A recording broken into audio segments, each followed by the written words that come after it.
Another Fox News alert for you on new developments at Trump Tower as President-elect Donald Trump's White House takes shape. All this after a big meeting over the weekend with former GOP presidential nominee Mitt Romney, a top candidate for the Secretary of State spot. This is Outnumbered. I'm Sandra Smith. Happy Monday, everyone.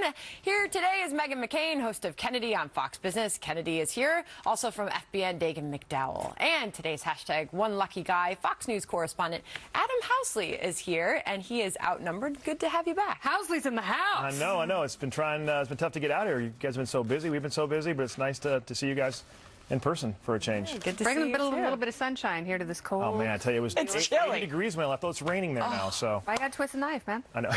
It is a cold day in New York City, that's for sure. All right, we are getting a lot of new details on how President-elect Trump's team is shaping up. His focus now shifting from national security to economic and domestic policy issues. He's meeting today with former Texas governor and primary rival Rick Perry, former Massachusetts Senator Scott Brown, Oklahoma Governor Mary Fallin, and Democratic Congresswoman Tulsi Gabbard. She was a Bernie Sanders supporter. All this after a weekend of high-profile talks with Mitt Romney, Rudy Giuliani, Chris Christie, and retired generals James Mattis, as it looks like Giuliani and Romney are high on the list for Secretary of State. Here's Vice President-elect Mike Pence. They had a good meeting. It was a warm and a substantive exchange, and I know he's under active consideration to be the Secretary of State of the United States, along with some other very distinguished Americans. I know the President-elect was grateful that Mitt Romney came here to Trump National and spent some time and is willing to be considered for this important role at such an important time in the life of our nation. All right, let's bring in Peter Doocy, live outside Trump Tower right now, as I just mentioned, on a very chilly day. Good to have you. What is the latest? It is chilly. First day I've needed to wear a scarf in the last several months, but we have gotten word, Sandra, that from the Vice President-elect that he's made some deals with some of the people that he's met with. We still do not know, though, what those deals are. We are still awaiting announcements on who will fill some of the vacant cabinet positions, which do include some of the highest profile positions in the U.S. government. Trump's schedule today includes sit-downs with the Democrat who bucked party leaders to back Bernie during the primaries. That's Hawaii Congresswoman and veteran Tulsi Gabbard, as well as Newt Gingrich, the former House Speaker, Elaine Chao, the former Labor Secretary and current wife of Senate Majority Leader Mitch McConnell. Then there's Oklahoma Governor Mary Fallin and Texas Governor Rick Perry. And we just heard from the winning campaign manager, Kellyanne Conway, about exactly what the transition team likes those two for. Energy for Perry. Yes, or defense. I've heard his name mentioned for defense, energy. Mary Fallin, governor of Oklahoma, maybe interior. But again, it doesn't all need to lead to a position. It needs to lead to working together. We also just got word that at some point this afternoon, the transition team is going to release a video with their legislative priorities come January. And topping the list of things to either clean up or get rid of are trade and the Trans-Pacific Partnership, then regulations they think have been hurting the economy and jobs, national security with a specific emphasis on cybersecurity, and then immigration along with abuses of visa systems and ethics reforms. Those are the things that Trump was really harping on while he was talking about draining the swamp in Washington, D.C. once he get there. But we did just get off a call with some members of the transition team. Trump will not be in D.C. or in NYC for Thanksgiving.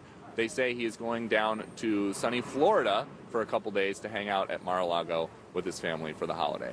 Sandra? All right, Peter Doocy, thank you for the update from Trump Tower. Good to have you. Stay warm. All right, Adam, what do you make so far? The names being discussed, some high-profile visits at Trump Tower over the weekend. Mitt Romney, obviously one of them. Yeah, I thought the Mitt Romney one was very interesting. There's a lot of people that believe, people obviously were very surprised by that, especially with the words that were exchanged by both sides. For me, being a kind of a foreign policy guy and covering a lot of military stuff, I will say a lot of the guys and gals that I speak to in the military were really excited about Jim Mattis, Mad Dog as they call him. He is a soldier in the military. When you talk about leaders in the last few years. Trump called him a general's general. He's a general, yeah, he did. And even before Trump mentioned that if you talk to any guys in the field over the last 3 or 4 years, they'll tell you that his name always comes up. He's somebody that a lot of the men and women in the military really follow. And it's going to be interesting to see if he'll get that job. And how are you? Are you being impressed at who he is assembling so far, and now who he's talking to? Because he's still got some big positions to fill. Yeah, I mean, it just goes to show the wounds of primaries can be healed for the greater good after a general election. Mitt Romney especially, I don't believe he voted for him or endorsed him. So I like that both of these men are coming together and sort of putting the past in the past. Let me remind you of some of the words that were exchanged. Okay. So he called Trump a fraud during the primary season, and he in turn called Romney a choke artist.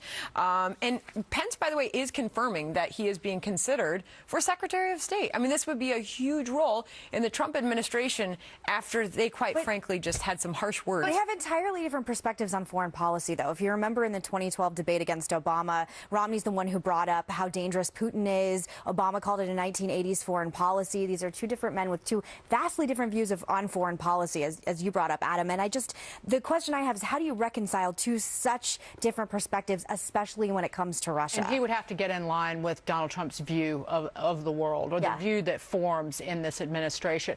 But I just chuckle when you said interesting, because that's like down south. If they say, oh, that's different, it means it's terrible. But Mitt Romney, what is so fascinating is this guy, we kind of forget. He's a businessman. Right. He is a businessman who is schooled at fixing things that are broken. And if you look at what he did with the Olympics in Salt Lake City, there was a north of like a $300 million hole. And he came in and did an audit of the entire operation. Yeah, it was also, the Olympics were also incredibly corrupt. And I think that's a side of the story that not enough people are focusing on, is Mitt Romney's background. And that's what I just want to finish. That's what Newt Gingrich said this morning on Maria Bartiromo's show, is that the State Department needs fixing. That's why that would make sense. Well, absolutely it does. And also it just goes to show you that the place is in a shambles even after Hillary Clinton's tenure. And I think there are a lot of people, even on the left, with, if you can overcome personality differences and philosophical differences by nominating someone like Mitt Romney for Secretary of State, it's also showing the left that you are willing to work with people who have disparate voices and backgrounds. And I think that's frankly very important. I was talking to a friend of mine who's an ultra leftist. I mean, patchouli so progressive.